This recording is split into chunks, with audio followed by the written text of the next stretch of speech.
اور جس شخص کے دل کو ہم نے اپنی یاد سے غافل کر دیا ہے اور وہ اپنی خواہش کی پیروی کرتا ہے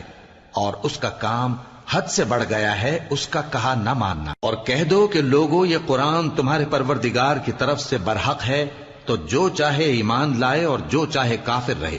ہم نے ظالموں کے لیے دوزخ کی آگ تیار کر رکھی ہے جس کی قناتیں ان کو گھیر رہی ہوں گی، اور اگر فریاد کریں گے تو ایسے کھولتے ہوئے پانی سے ان کی داد رسی کی جائے گی جو پگھلے ہوئے تانبے کی طرح گرم ہوگا اور جو ان کے چہروں کو بھون ڈالے گا۔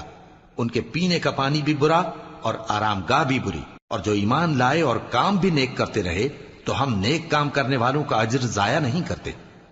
ایسے لوگوں کے لیے ہمیشہ رہنے کے باغ ہیں جن میں ان کے محلوں کے نیچے نہریں بہ رہی ہیں، ان کو وہاں سونے کے کنگن پہنائے جائیں گے اور وہ باریک دیبا اور اطلس کے سبز کپڑے پہنا کریں گے،